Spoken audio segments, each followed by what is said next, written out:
Saludos, aquí estamos en Quicosis, un día de lluvia aquí en Caracas y tenemos como invitado uno de nuestros estelares. Siempre cuando hay un momento importante lo traemos a batear y él agarra, se para allí, no, y se vuelve para ahí, no, y cuando ¡pum! Se desata.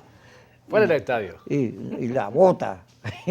Además, como tú no le tienes miedo a las redes ni nada de eso, tú te caes a trompadas con cualquiera y lo retas. Y a mí me gusta ese estilo. Es un estilo distinto a los de la política, que cuando empiezan a decirle cosas en las redes se asustan y se meten debajo de las piedras. Lo que pasa es que ellos no se han, los laboratorios, los hackers, no se han dado cuenta que eso que ellos hacen, de caer encima de lo que uno dice, más bien es un estímulo al ego. Porque bueno, te están colocando como centro de atención cuando tú lo que estás diciendo es cosas que pueden ser absolutamente normales. Lo que pasa es que para la normalidad general del país suenan raras. Claro. Ahora, tú sabes que en estos días que ha estado intenso, los laboratorios están intensos. ¿Te acuerdas cuando Jonathan Swan, que es un periodista americano, para HBO entrevistó a Trump? Y Trump en esa entrevista dice que Guaidó es un rookie. No, que no lo dijo, que sí lo dijo. Entonces, Panam Post y la derecha esa conservadora latinoamericana le dieron duro.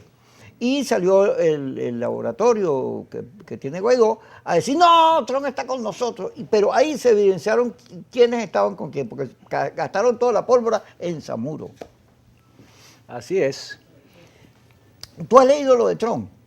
¿Qué la cosa? entrevista? Cuando Trump dice, porque Trump como habla mucho, él dice que él vio a Venezuela y dijo, esto es mío, esto es como si fuera... Bueno, sí, Y después pero además dijo que de Guaidó. es lo mismo lo mismo, pero desde la perspectiva contraria de lo que cuenta el señor en su libro.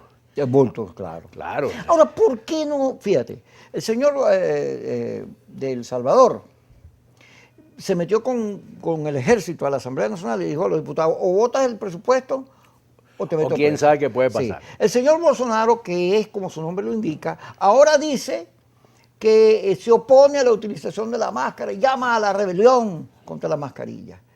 Y el señor de México anda en las mismas. ¿Por qué esos señores no los llevan a la OEA y le dan el trato de Maduro? Y le agarran y le tiran sanciones y todo, porque son, desde el punto de vista de la concepción del manejo del poder, muy similares, igual al señor Trump. ¿Por qué no los llevan a la OEA y los sancionan? Bueno, lo que pasa, por cierto, es que nosotros estamos viviendo, a propósito de la era Trump, que es tener en la presidencia de los Estados Unidos a un líder tercermundista.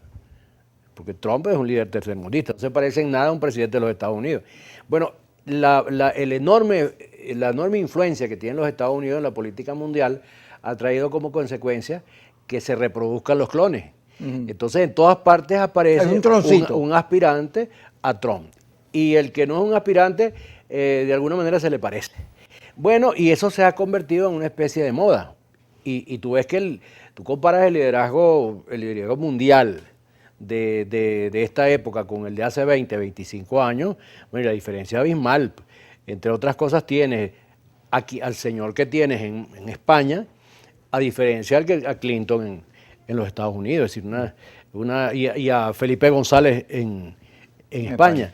Entonces, es una diferencia que tiene que ver con el virus del populismo que viene desde arriba, viene desde las altas esferas, que es precisamente la primera potencia mundial. Esta cosa loca, Carlos Raúl, esta cosa anticomunista.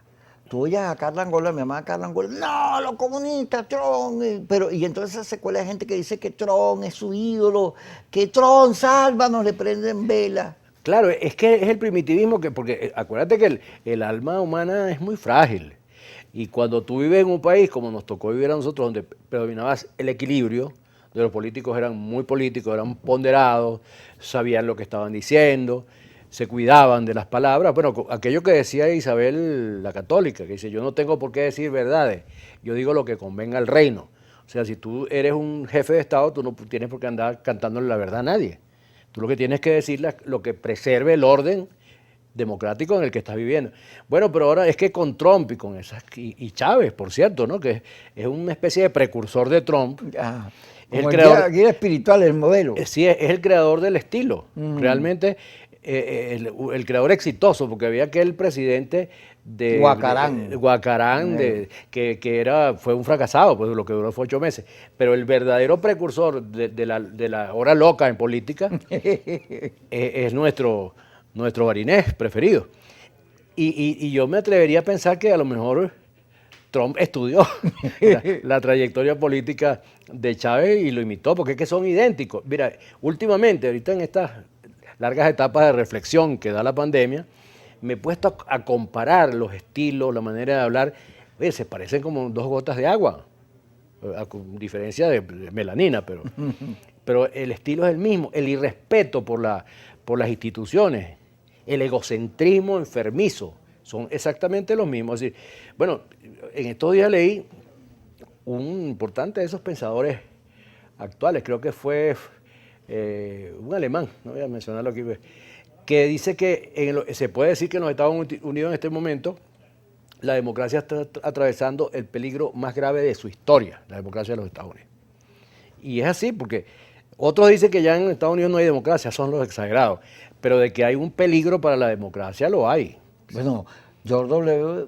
Bush le dijo a Trump, mirándolo a los ojos, le dijo, usted es un divisionista, usted no sabe dirigir el país, usted es lo que es un loco, una amenaza. Bueno, entonces ha alborotado a los locos del otro lado. Y entonces, por eso es que uno se preocupa, porque está comenzando en los Estados Unidos una polarización que aquí vivimos. Que aquí vivimos y que los Estados Unidos no la habían vivido, porque en los Estados Unidos había bipartidismo, pero no bipolaridad, que es cuando la sociedad se divide por razones ideológicas, no por meras razones políticas. Como aquí estaban los venezolanos divididos entre Adey Copé y el MAS, pero eso no era una polarización. Cuando llegó Chávez y la revolución, entonces fue entre escuálidos y revolucionarios. Es decir, ya es una diferenciación moral, el bien contra el mal. Bueno, y eso está pasando en los Estados Unidos. Y entonces comienzan a emerger los locos. Bueno, ya no tumbaron al pobre Colón, chico, también. La estatua, ¿te acuerdas? Sí, que está, creo que en Baltimore. La sirena en la piedra. Ayer le tiraron una pinta racista. A la sirenita, porque la sirenita era catira. Y sobre todo en Dinamarca. ¿Cómo va a ser otro color en Dinamarca? Ahí. Bueno, andan volando estatuas por todos lados. Bueno, y con eso del feminacismo, ¿no? Entonces ¿Qué es eso? El feminacismo. Las féminas. No, el feminismo nazi que hay ahora, pues. Sí. Que, bueno, tú no has visto, pues en estos días la directora de la Casa de la Mujer en Madrid declaró que en vez de ocuparse de los problemas de la gente y los problemas de las mujeres, ¿verdad? Declaró que a todos los hombres debían penetrarlos para que supieran lo que es bueno. Ay, Carlos Raúl, no digas esa cosa que está a estas alturas y a estas horas. Bueno, y otra señora, pero es que eso fue público. Pero yo no tengo problema con el feminismo porque yo a todos le digo, sí, mi amor, sí, mi amor, sí. Mi amor. No, pero eso es un acto sexista, decirle mi amor. ¿Por qué? ¿Tú no viste lo que contó? Raúl, tú eres un loco, además, tú no sabes lo que salió, una investigación que descubrí. Todas las mujeres inteligentes son posesivas y celosas. No, pero te estoy contando de que en estos días uno de los columnistas estrella del país, no sé si fue Marías, dijo que iba entrando a un hotel de esos viejos hoteles de Madrid, clásicos, donde la gente va a desayunarse, y entonces venía una dama, entonces le abrió la puerta, y la mujer se lo tragó, y le dijo, ¿qué es lo que usted se ha creído? Que yo soy alguna muñequita para que usted me esté abriendo la puerta. Es decir, estamos en una gran aberración que es la respuesta al trumpismo. Ay, Dios, la locura del otro lado. Pero ven acá, tú qué andas, yo te he visto pajareando, como se decía antes. Yo no creo que tú te enfrentes a una mujer inteligente y le lleves la contraria, porque no hay nacido hombre con tanta fuerza y tanta valentía. Para nada. Pero, por supuesto, yo me repliego inmediatamente. Yo también. Ya regresamos.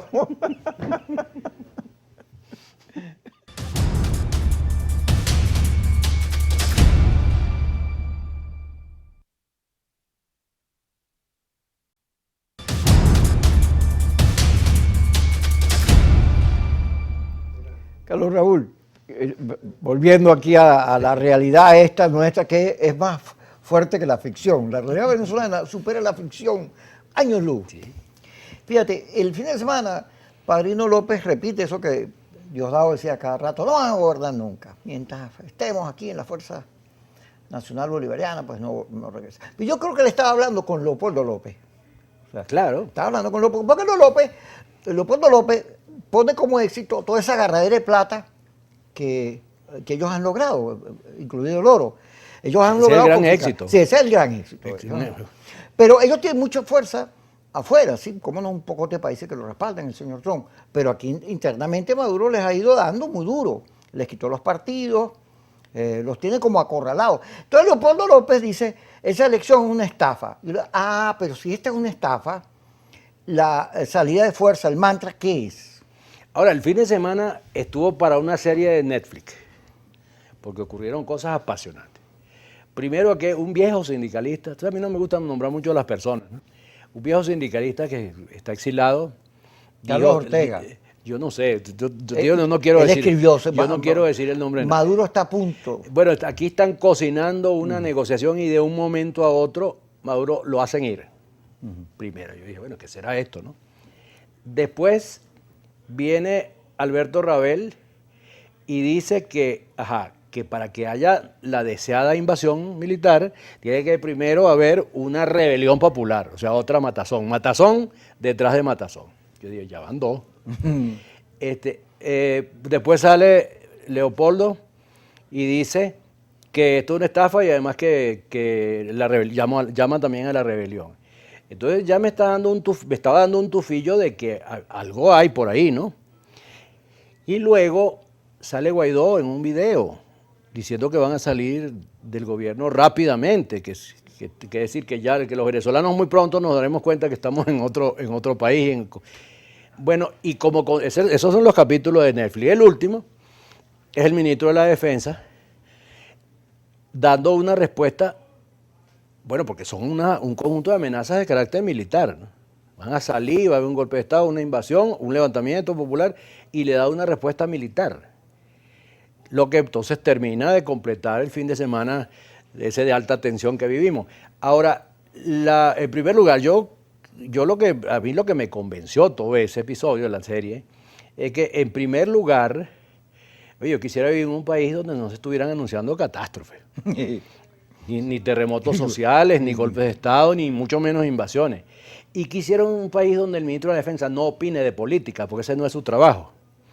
Entonces lo que pienso es, bueno, mira, lo único que tenemos en perspectiva que puede ayudar a que esto comience a cambiar son las elecciones parlamentarias. Ajá, pero fíjate, dice Leopoldo lo que tú acabas de señalar, ¿no? Que es un fraude la elección. Pero cuando uno va ok, está bien, Leopoldo, déjame ver qué fue, o sea, vamos a revisar tus éxitos. Aparte de la confiscación del dinero, entonces los cambures, la plata, el puente ahí con el golpe de los cambures. El golpe de los cambures, ellos esperando las masas no aparecieron, y después con un cuento que inventó Pompeo para justificar la cosa, para medio parapetear, de que todo el mundo estaba metido en eso, a los cambures. Pero luego está la Operación Gedeón, que el Wall Street Journal es culpa de Leopoldo. Leopoldo dijo, yo no tengo nada que ver con eso. Pero la Operación Gedeón no es como las películas que son, ya que estás hablando de Netflix, unas lanchas, unas catiras que se levantan el pelo, los tipos Rambo, sino eso era un peñero. Y unas ametralladoras. Sí, un peñero, una cosa mal hecha, espiada súper delatada en el cuento, algo insólito. Ya que además, todo aquello de las entrevistas de JJ, diciendo todo lo que dijo, todos los reportajes que salieron, peleándose con las cámaras. Pero es que la estafa más grande que hemos vivido nosotros comenzó con la abstención en 2005.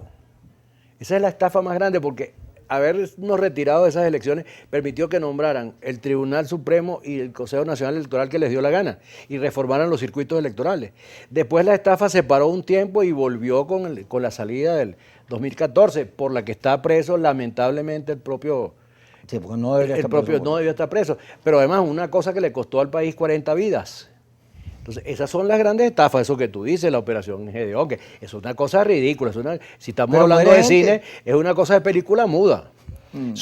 Con el agravante o con el poco aliciente para que sea una película muda, que murieron ahí 8 personas y hay 2 ciudadanos norteamericanos presos.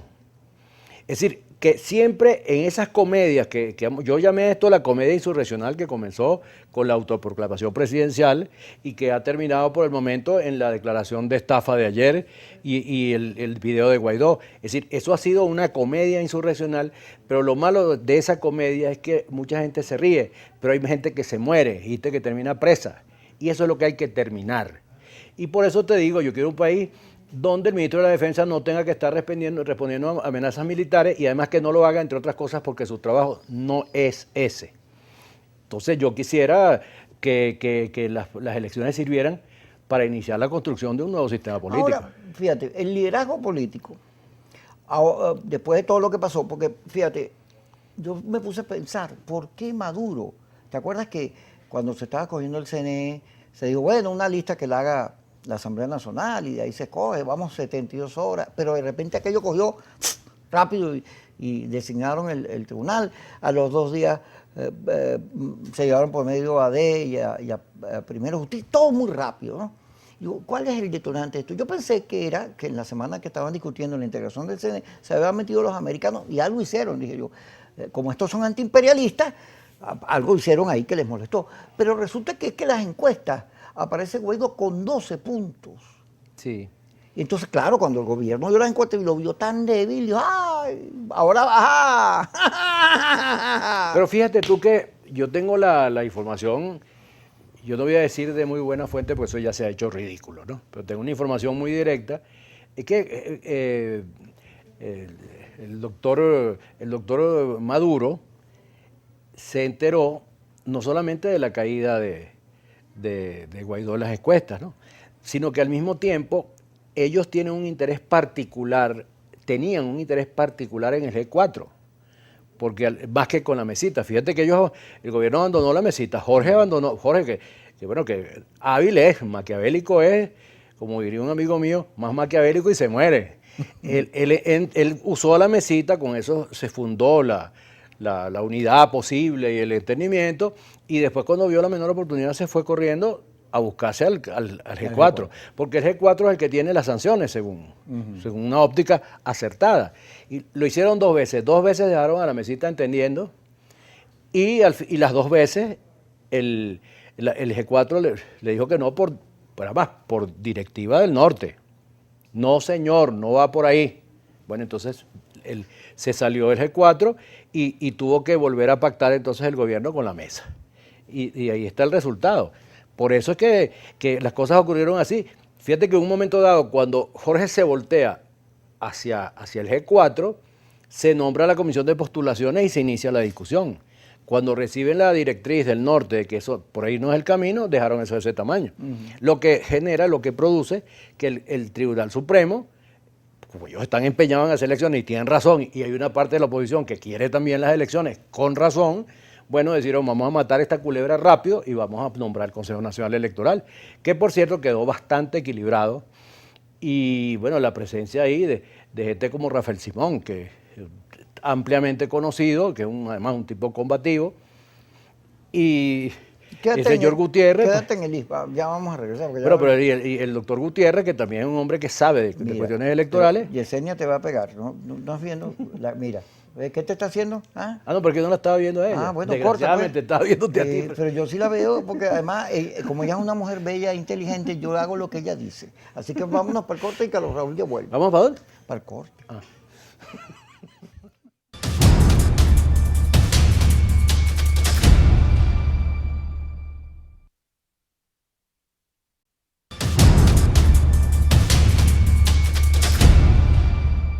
Ahora Carlos Raúl Hernández, nuestro invitado. Las encuestas dicen que hay muy poca emoción por el voto, que la gente diría Leopoldo, no, la gente no quiere votar porque se da cuenta que nosotros tenemos la razón y la salida de fuerza de la salida. Pero resulta que la gente no quiere votar porque está cansada de los políticos, porque los políticos no se meten en sus problemas, porque no hablan del agua, porque no hablan de la luz, que solo les interesa el tema porque poder. ha quemado todas las esperanzas. Aquí se creó, muchas esperanzas ficticias y además equivocadas. Crearon la esperanza en un golpe militar, no hubo golpe militar. En una invasión, no hubo invasión. En las elecciones, y entonces ganaron las elecciones y cogieron para el monte. Sí, después que habían ganado las elecciones masivamente y se pensaba que en muy poco tiempo iba a haber un cambio en el país sustantivo, que iba a haber hasta elecciones, y tocaban elecciones presidenciales 2 años después. Bueno, entonces ellos cogieron las de Villadiego, pues se fueron por el monte y estrellaron el carro. Es decir, a los ciudadanos le han anunciado 30 salidas, que todas son inmediatas y todas han fracasado. Entonces ya la gente no cree en nada. No cree en el voto, no cree en el golpe de Estado, no cree en la invasión, no cree en absolutamente nada. La gente tiende más bien a refugiarse en sí misma y en ver cómo hace para resolver sus problemas. Pero además hay una campaña furiosa contra el voto, entre otras cosas, porque una cosa que yo creo que te la dije a ti, la Asamblea Nacional que se eligió en 2015 y que termina su mandato irremediablemente ahora, se ha convertido en el modo de vida de un grupo de gente, y un grupo de vida, un modo de vida bastante alto además, muy exitoso, digamos, desde el punto de vista de los ingresos. Y saben que una vez que haya una nueva Asamblea Nacional, eso termina, porque entonces va a haber diputados del PSV, de Acción Democrática, de COPEI, del otro, de todos los partidos, entonces se acabó eso, que se acabó el hecho de que la Asamblea Nacional es un centro de distribución de subsidios internacionales. Entonces va a haber una Asamblea Nacional normal donde se va a discutir, la gente se va a pelear, de vez en cuando se van a dar unos golpes, pero se acabó eso, que es una caja, no una caja chica, una caja grande, para financiar actividades estúpidas, porque la operación Gedeón, el 23 de febrero, el sí o sí, todas esas son estupideces que dan pena, y yo me imagino que los que las han hecho dentro de un par de años, que ya se acuerden de lo que hicieron, les va a dar una vergüenza horrible, porque son de película muda realmente. ¿Y por qué? Fíjate, Angela Merkel dice, a cada rato, políticos que no reflexionen, que no corrigen, se lo lleva a la corriente como el camarón. Digo a Angela Merkel que es una persona respetada. En política el que no corrige está listo, porque claro, no esperan por ti, los vacíos ahora, los claro, llena otro. pero también hay un elemento fundamental. Tú puedes corregir en la medida en que te lo permita tu cerebro. Si tu cerebro no te da más allá, no sigues repitiendo lo mismo. Pero tenemos ¿tú crees que es un 15 problema de años. inteligencia? Bueno, yo no sé, pero de talento no es. Porque si tú estás en el 2005, te metes por un hueco y te electrocutas y te vuelves a meter 15 años después, es porque algo te está fallando. Alguna de las conexiones cerebrales está fallando porque tienes 15 años cometiendo el mismo error y no te das cuenta. ¿Y tú crees que esa propuesta de irse al exterior se convierte en verdad? Porque se dice que como van a continuar la asamblea... El gobierno del exilio. Al continuar, entonces... Y ojalá para que nos dejes descansar un rato y hacer política. Pero no te va a hacer falta Guaidó, no te va a hacer falta Henry Bueno, Ramos, pero es que de todas maneras lo vamos a ver por las redes. Pero ese fastidio está anunciando golpes y insurrecciones y el Guaidó, ¿cómo es que se llama el Guaidó? No, el Gedeón. Es decir, esas cosas ya basta. Es decir, yo creo que hay que de nuevo comenzar, como comenzó el país en el 2006, a hacer una fuerza seria, dirigida por gente capaz, gente Esta seria. intervención de los partidos, estos conflictos que se generan con los partidos, que el gobierno propuso utilizando el TCJ, ¿cómo ves tú eso? Porque ahora los partidos están de luto, están muy dolidos, y mucho de lo que se está haciendo o diciendo sobre la elección tiene que ver con ese dolor que produjo que le quitaran los partidos a sus autoridades. Bueno, pero es que ahí hay una cantidad de problemas, ¿no? Entre otros, uno elemental de política. En política tú no puedes ser dirigente de nada si tú no sabes que cada acción tiene una reacción. Tú estás peleando con un gobierno autoritario o tienes un tigre en el salón de al lado.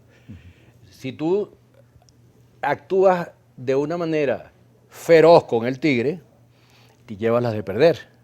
O sea, si tú le declaras la guerra al tigre, que le dice que lo vas a tumbar, que lo vas a tumbar en las calles, que le vas a dar un golpe, que lo vas a invadir, lo menos que tú puedes esperar que el tigre te arranque una oreja. Es lo menos. Entonces, uno tiene que saber qué hace, cómo lo hace y a quién le levanta la voz. Entonces, tú no puedes amenazar con golpes de Estado y con invasiones cuando estás enfrentando un gobierno que tiene el manejo, como todos lo hemos criticado, un manejo exagerado incluso de la Fuerza Armada. Entonces, bueno, esas son las consecuencias de cuando se actúa estúpidamente en la política. Ahora, fíjate que una cosa que yo estaba pensando, ok, las elecciones son un fraude. Les van a dar todas las concesiones. 86 partidos. Sí, partidos, observaciones, pero lo van a dar. ni en la etapa más rochelera del puntofijismo. Sí. Ayer me decía un amigo, sí, es que todo lo que pidan se lo van a dar porque el objetivo del gobierno, que es sacar el G4 de la película, el G4 lo cumplió al decir yo no voy, pues. Claro. En vez de pensar y dejar de ser previsible. Pero me pregunto yo, fíjate. O sea, como decía un amigo mío, pero de otra manera, ¿no? Decía, el gobierno cacheta con nosotros y nosotros cachete con el gobierno. Sí. Pero fíjate, ¿tú te acuerdas que el Partido Comunista cuando perdió la guerra insurreccional creó el UPA? Claro. Y hay el ETA, los Tupamaros, la Liga Socialista era el aparato legal del OR. Claro. Tú puedes, como hacía la oposición antes, una vez era radical y otra vez era moderada, porque los dos grupos convivían. Pero ahora este grupo radical dice, si no es conmigo, no es con nadie. Pero claro, es que esa es la diferencia, porque en aquel entonces además hubo un acuerdo con el gobierno. En aquella época hubo reuniones del MIR y del PCB, pero sobre todo del PCB, porque el MIR no siguió en las conversaciones. Pero el PCB se reunió con los gobiernos de Acción Democrática. Y entonces llegaron a la conclusión de que, ok, ustedes van a participar y van a inscribir un parapeto, UPA, pero ninguno de los dirigentes va a ser diputado. Entonces, ni Teodoro, ni Pompeyo, ni Muñoz, ni ninguno fueron diputados, sino que dejaron una segunda camada encabezada por Juvencio Pulgar. Pero fue un acuerdo político. Aquí lo que tenemos es que yo no sé de dónde le sale a esta gente que ellos no pueden hacer ningún acuerdo con nadie, porque no es que no lo hacen con el gobierno, sino que tampoco lo hacen con la oposición. Entonces, estamos en un mundo en el que escupen el dulce, o es mío o no es de nadie. Así es. Pero la salida electoral, si tú, ok, te vas a ir para el exterior, con el gobierno en el exilio, y entonces el Frente Interno, los que se quedan aquí, no tienen derecho a pelear, a tratar de sobrevivir. No, pero es de que avanzar. sería Eso me muy lo va a bueno. contestar cuando Ok, muy regresemos, bien. porque ya Yesenia, ahora Yesenia No, sí ya, te va a dar con el zapato. ya yo entré en disciplina. Ok. Yesenia, cálmate. Ya regresamos aquí en su programa Kikos.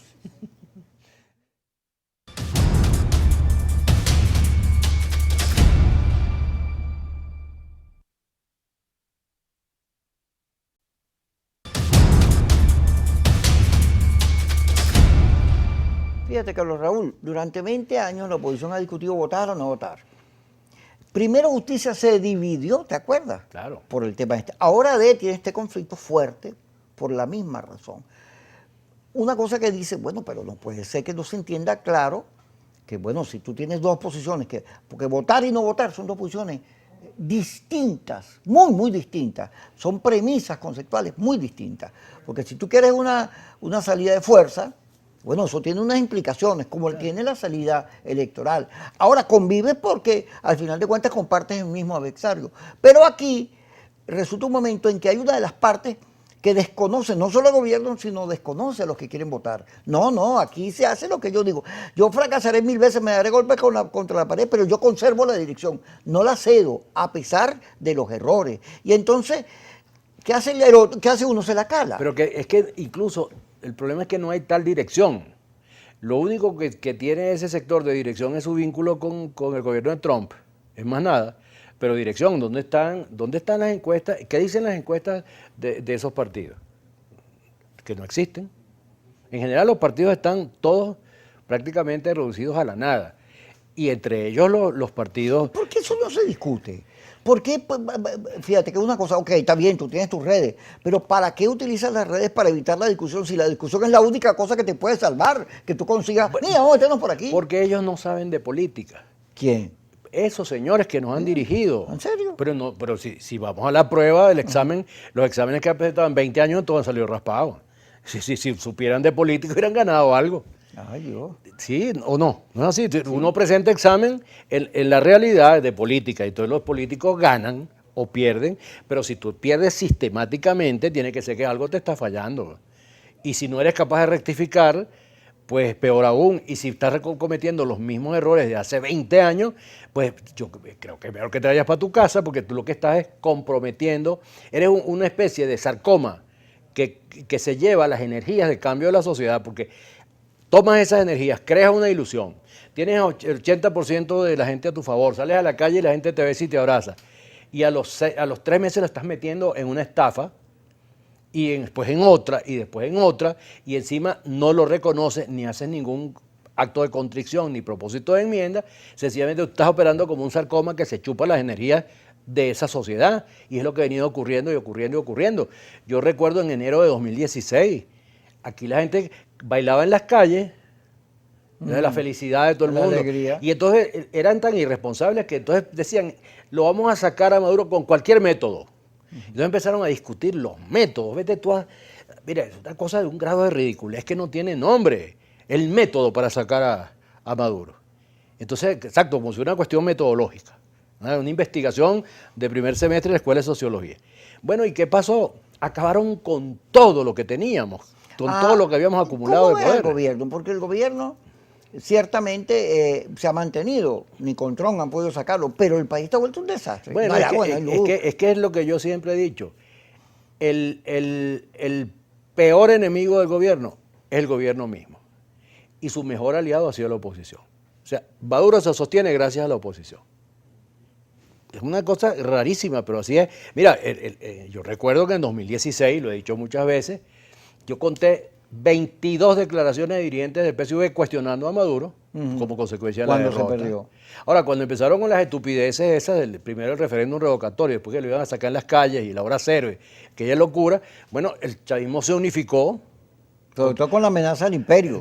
Y se unificó alrededor de Maduro. Y entonces Maduro viene de 6 victorias consecutivas y ya se ha convertido en el líder indiscutible del PSUV. O sea, todas aquellas fricciones y diferencias, que cuando se fue el Gordo Barreto y se fue el otro y el otro que de casualidad no se fue, bueno, no, la acción, la locura opositora los unificó otra vez y ahora nadie le discute el liderazgo a Maduro. A mí me da mucha risa cuando especulan que si hay un conflicto entre Maduro y Diosdado Cabello y no sé qué, y entonces aparece que si esto es una dictadura militar, dicen, porque eso es otra de los mitos que hay aquí, que esto es una dictadura militar. Esto es un gobierno revolucionario que es otra cosa. Y el líder revolucionario, el caudillo, es Maduro. Aquí no es que los militares son lo que llamaba un escritor, un politólogo, la clase reinante. Suministra personal para la administración. Pero aquí manda Maduro y hay un segundo que asume su condición de segundo, que es Diosdado Cabello. Entonces, por eso ellos se han sostenido, porque no han caído en el error de la oposición de fraccionarse en mil partes. Por lo menos yo estoy enterado en este momento que hay unas supuestas tesis dentro de la mesa de que no hay que unirse para las elecciones que vienen, sino que hay que ir separados porque sí que se sacan más representantes. ¿En la cabeza de quién cabe eso? No, pero que se dice que, fíjate, con el grupo de Parra, Brito, que con eso no se puede acordar nada porque se prestaron. Pero es que eso es una demostración además de estar fuera de la realidad. ¿Por qué ganó Chávez? Chávez metió en el mismo saco desde Jorge Olavarría hasta Douglas Bravo, pasando por todos los oportunistas y todas las ronchas habidas y por haber que había en la política venezolana estaban ahí. Bueno, y ganó porque es que a la hora los votos no se pesan, los votos se cuentan. Hay una, Ahora, si tú empiezas a discriminarnos, que este no me gusta, que este me cae mal, que esté así, que esté gordo, que esté flaco, bueno, sencillamente no vas a crear una fuerza nacional. Chávez la pudo crear. Por eso, porque Chávez se apoyó en todo y después él fue rebanando. Juan Pablo Guanipa dice que el G4 decidirá la unidad. Escogerá quién entra en la unidad. Digo, esto es una unidad un poco rara. ¿Pero cuál unidad para qué? Que el G4. Pero ¿cuál unidad? Pues ya no tiene ni partido. Sí. Y los partidos los tienen los otros. Sí, ya estarán hablando quién sabe de qué, porque... ¿Cómo ves la votación? Ahora, entre otras cosas, yo te voy a decir algo. Yo solo estaría en una unidad electoral. O sea, una unidad para llamar a golpe de Estado de invasión extranjera, yo no voy a estar ahí nunca. Pero para nada. Y además, he hecho toda mi vida, bueno, toda mi vida de estos últimos 30 años. Y en adelante lo haré para evitar que alguien que hable de golpes y de invasiones pueda llegar al poder. Y te dirán, ¿y tú prefieres a Maduro? Bueno, yo lo que no quiero es aquí una matazón, porque después de la matazón se queda Maduro, como ha venido ocurriendo. 170 muertos tuvimos en 2017 y ahí está Maduro. ¿Quiénes no están? Los muchachos. ¿Cómo es la votación? ¿Masiva? Bueno, yo creo que debe haber... Además, vamos a votar con coronavirus si es que hay elecciones, porque ya he oído a varias gente diciendo que hay que posponerla porque pero el coronavirus ha seguido. Espérate, que ya me hicieron señas ahí. De que ¿Ya nos vamos? sí, ya, antes que nos regañen, vámonos por corte. Vámonos, ya. Corte.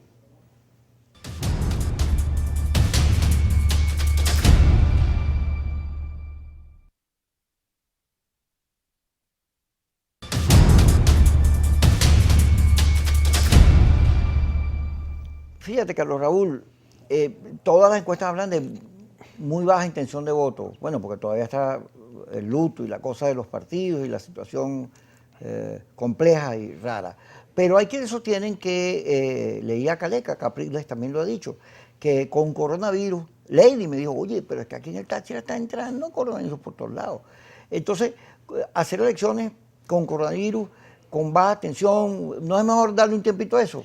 Bueno, mira, yo en esa materia lo dejo en manos de los expertos, pero ha habido bastantes procesos electorales en pleno coronavirus. Sí. En Francia, Ayer en Dominicana. bueno, ayer en Dominicana, El domingo. la semana pasada en Francia. En Francia, que perdió Macron. Que perdió Macron con los verdes, y la semana tras anterior en Polonia. Polonia. Entonces, bueno, es decir, es un tema que debe discutirse con cuidado, seriamente, pero que no es ninguna verdad revelada de antemano. Es decir, vamos a ver cómo se hace, entonces hay que ver cómo hicieron los franceses, cómo hicieron los polacos y cómo hicieron los dominicanos.